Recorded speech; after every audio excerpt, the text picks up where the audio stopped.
pagi Pak, Bu, perkenalkan saya Dida Putri yang bertugas pada pagi hari ini. Jadi saat ini kondisinya itu sedang mengalami perdarahan ya, ini karena kontraksi uterusnya tidak baik, lembek, bisa disebut atonía uteri.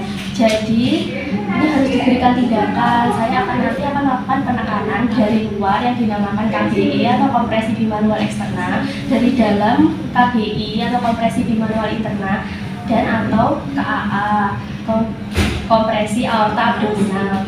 Nah, setiap tindakan itu nanti pasti ada resikonya. Bisa aja itu nanti perdarahannya tidak berhenti atau kontraksi uterusnya tetap tidak baik. Apabila 3 tindakan itu tadi tidak berhasil, maka saya akan melakukan rujukan, dan untuk menuju tempat rujukan nanti akan saya berikan kondom kateter kepada ibu. Bagaimana Pak, Bu, apakah sudah jelas? Sudah. Kalau begitu, apakah ada yang ingin ditanyakan? Tidak ada. Baik, kalau tidak ada, Bapak atau Ibu bisa tanda tangan di sini ya, surat persetujuannya. Ini isinya udah sama kayak apa yang saya jelaskan tadi. Baik, saya cek dulu ya Pak, Bu. Baik, ini sudah benar, akan saya simpan untuk arsip ya. Selanjutnya adalah persiapan sebelum tindakan. Yang pertama adalah persiapan pasien.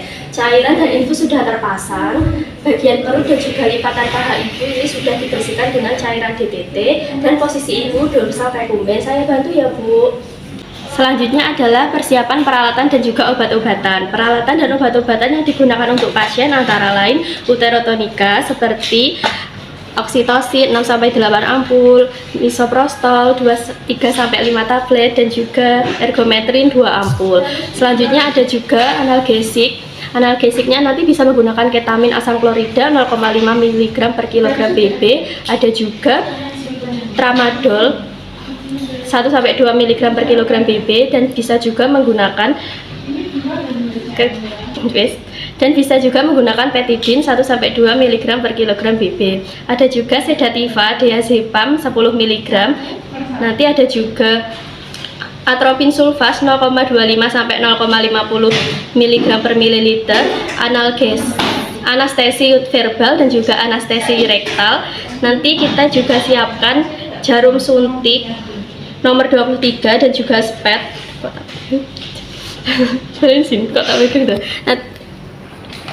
Nanti ada juga spet dan juga jarum suntik nomor 20. Ada kateter nelaton steril dan juga penampung air. Ada apa dia? Setelah lidin. Ada stetoskop dan tensimeter. Ya. Nah, ini untuk persiapan bagi petugasnya, ada sarung tangan panjang untuk tangan luar dan juga sarung tangan pendek untuk tangan dalam. Selain itu ada juga APD yang terdiri dari topi, ini topi, ada celemek, sepatu, dan juga masker. Selanjutnya adalah pencegahan infeksi sebelum tindakan. Yang pertama kita lakukan adalah memakai APD.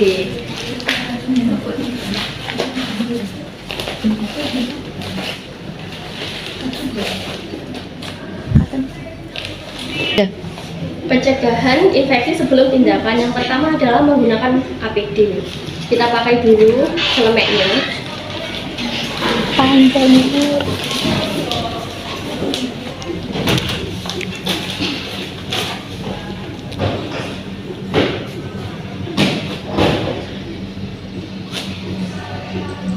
Setelah itu kita pakai topi dan juga kacamata. Selanjutnya setelah menggunakan APD adalah cuci tangan. Langkah selanjutnya adalah cuci tangan menggunakan sabun dan juga air mengalir.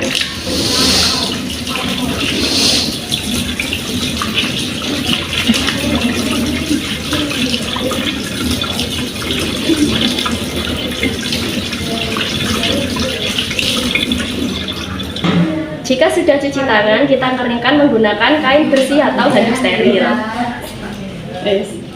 Baik, selanjutnya kita akan membersihkan vagina dan juga perineum ibu dari kotoran dengan cara vulva hygiene menggunakan air DPT. Kita dekatkan dulu peralatannya.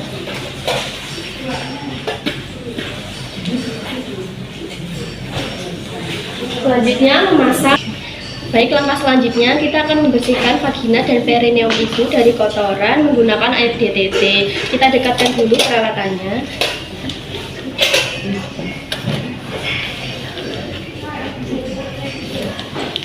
Selanjutnya akan kita lakukan adalah memakaikan alas botol.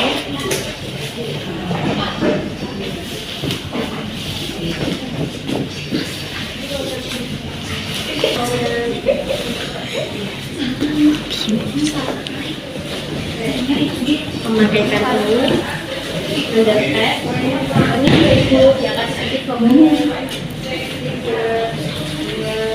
Nah, jika sudah kita bubarkan dulu peralatannya. Setelah itu menggunakan sarung tangan DTT.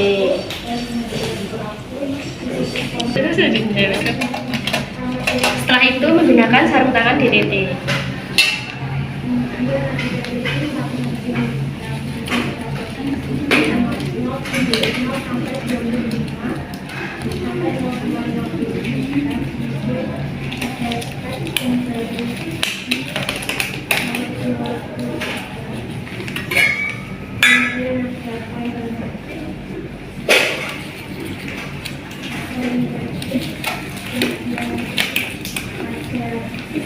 Selanjutnya kita ambil 5 kapas steril.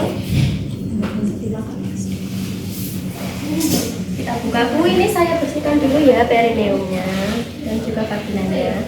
Dibersihkan dari labia mayora terjauh, labia mayora terdekat, labia minora terjauh, labia minora terdekat, dari klitoris sampai anus. Jika sudah, selanjutnya yang kita lakukan adalah tindakan. Tindakannya pertama, kita cek dulu apakah kandung kemih ibu kosong. Kandung kemih ibu ini teraba penuh, jadi kita harus keluarkan urin ibu menggunakan kateter. Bu, ini pipisnya saya keluarkan dulu ya, saya kateter. Ya. Terus sudah. Bu, ini saya kateter dulu ya. Ibu bisa tarik nafas. Sudah. Selanjutnya kita pastikan cairan infus ibu sudah mengalir dengan benar, yaitu oksitosin 20 IU, dan kita berikan suntikan ergometrin 0,4 mg secara IM. Apabila nanti kontraksi uterusnya tidak memungkinkan, bisa ditambahkan 2-5 mg misoprostol per rektal. Selanjutnya kita pastikan bahwa perdarahan ibu ini karena atonia uteri. Kita pegang dulu uterusnya. Ini terabanya lembek, jadi perdarahannya memang karena atonia uteri. Tindakan pertama yaitu KBE atau kompresi bimanual eksternal. Posisi kita berada di sebelah kanan ibu. Selanjutnya tangan kanan dikepal, kita letakkan pada antara simfisis pubis dan juga umbilikus depan bawah seperti ini. Bagian tangan kiri berada sejauh mungkin, lalu mendekatkan korpus ke arah depan. Lalu perlahan-lahan kita dorong tangannya dikepal tadi. Tindakan pertama yaitu KBE atau kompresi bimanual eksternal. Pertama, posisi kita berada di sebelah kanan ibu, tangan kanan dikepalkan, kemudian diletakkan di antara simfisis pubis dan umbilikus sehingga uterus nanti bisa naik ke arah fundus. Tangan kanan diletakkan sejauh mungkin sehingga menekan korpus ke arah bawah. Lalu perlahan dorong bagian tangan kanan ini ke arah atas hingga menekan korpus depan. Lakukan kompresi dengan jalan mendekatkan tangan kanan dan tangan belakang sambil menilai perdarahan. Apabila perdarahannya berhenti, maka pertahankan posisi sampai uterus benar-benar berkontraksi. Apabila perdarahannya tidak berhenti, lakukan KBI atau kompresi bimanual internal. Bu, ini perdarahannya masih tidak berhenti, jadi akan saya lakukan tindakan selanjutnya ya. Saya tahan uterusnya dari dalam melalui jalan lahir ibu. Selanjutnya kita masukkan sarung tangan ke dalam larutan klorin, dilepas secara terbalik.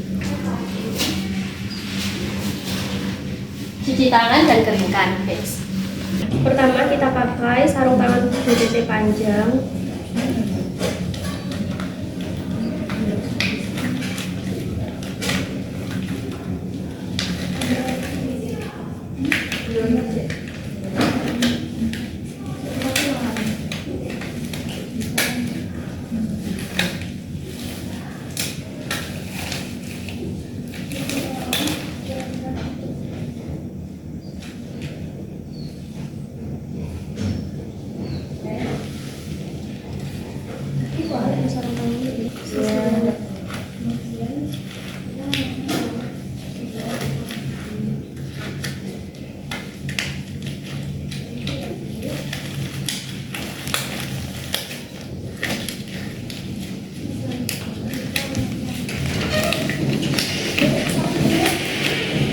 Jika sudah, kita basahi sarung tangan sebelah kanan menggunakan cairan antiseptik. Setelah itu, tangan kiri bagian jempol dan juga jari telunjuk membuka labia. Lalu tangan kanan masuk secara obstetrik ke dalam introitus, melalui introitus ke dalam vagina. Kemudian tangan kanan masuk melalui introitus menuju lumen vagina secara obstetrik. Permisi ya Bu, tarik nafas. Jika selanjutnya mengubah tangan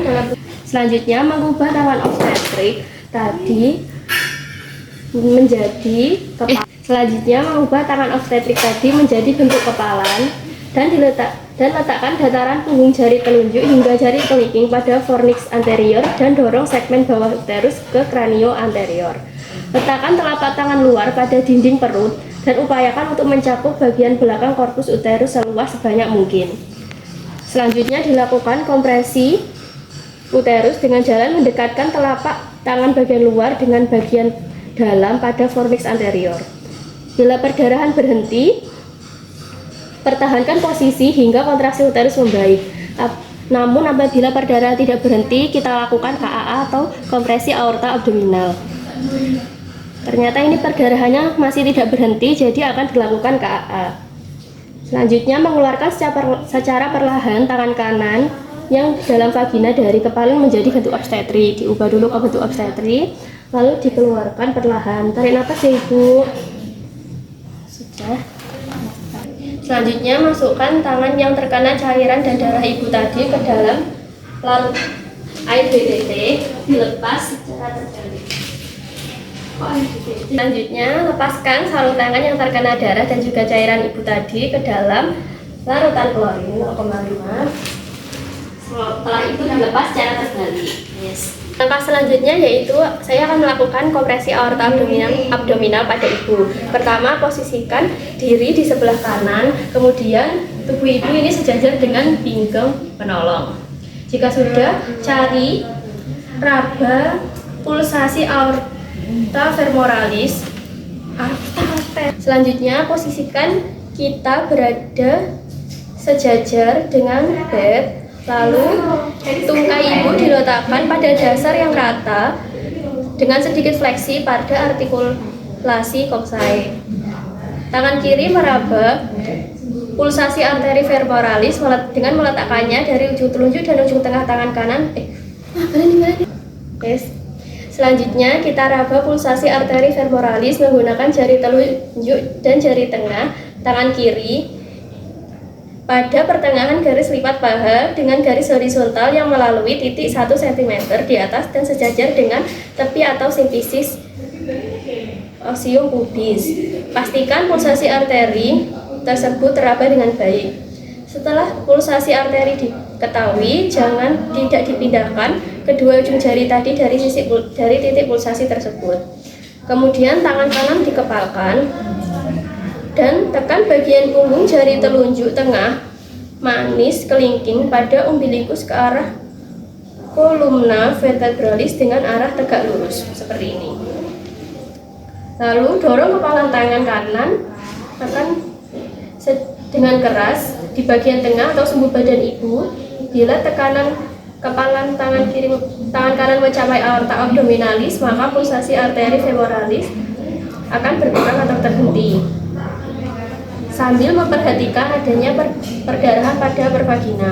Apabila sudah berhenti, berarti bisa diobservasi seperti biasa. Namun apabila tidak berhenti, akan dilakukan rujukan dengan diberi kondom kateter. Nah, untuk persiapan kondom kateter, yang pertama ada kateter, kemudian ambil benang katun sudah ada. Kemudian ini tadi kateternya diikat dengan benang tersebut menggunakan square knot dan sisa benang yang ada dililitkan di atas ikatan hingga tinggal 5 cm, lalu ikatan sekali lagi dengan benang simpul ikatan pertama. Selain itu juga disiapkan 500 ml air DTT untuk mengisi kondom.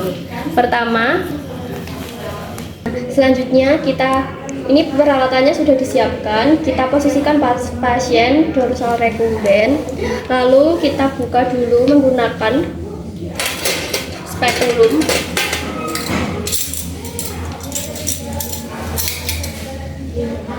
Bu, tarik napas ya.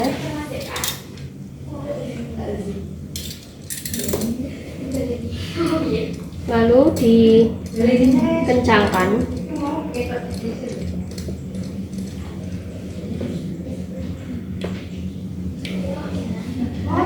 Jika sudah, kita pasangkan kondom kateter kepada ibu. Buka gak dia? Gak. Ayo buka ibu. Selanjutnya kita pasangkan kondom kateter. Ibu tarik napas ya ibu. Saya masukkan. Masukkan perlahan.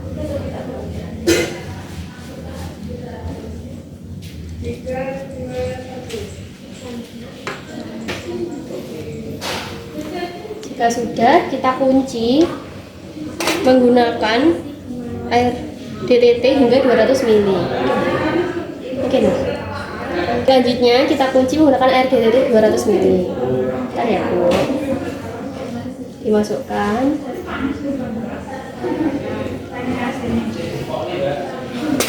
Kemudian fiksasi kateter dengan cara memasukkan tampon bulat atau dengan mendekatkan sisi kateter pada paha ibu. Ini nanti didekatkan di paha ibu, tapi sebelumnya kita akan keluarkan spekulumnya. Pertama kita masukkan dulu 200 ml air DTT.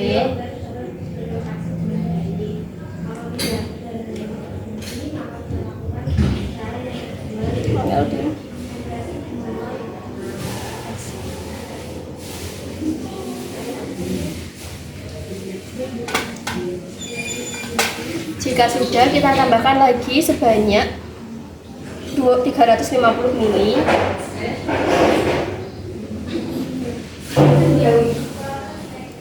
Nah, setelah itu kita keluarkan dulu spekulumnya.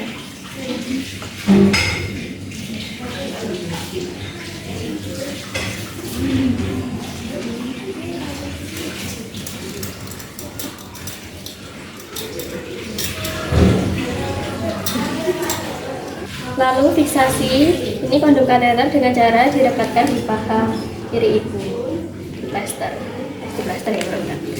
Nah, setelah itu kita evaluasi perdarahan yang terjadi. Jika masih terjadi perdarahan rembesan, maka tambahkan 50 sampai 100 ml air DTT. Namun apabila tidak perlu kita tambahkan. Selanjutnya ibu diberikan tetesan oksitosin 20 UI dengan tetesan sekian per menit. Jika kontraksi membaik atau menguat dan perdarahan sudah berhenti, maka keluarkan air dari kondom agar kateter dapat dikeluarkan. Selanjutnya, pencegahan infeksi pasca tindakan. Kita observasi tanda-tanda vital dan juga perdarahan ibu setiap 2 jam sekali. Setelah itu, kita tuliskan observasinya di dalam buku catatan medis. Nanti kita jelaskan kepada ibu hasil observasi kita. Sekian, terima kasih.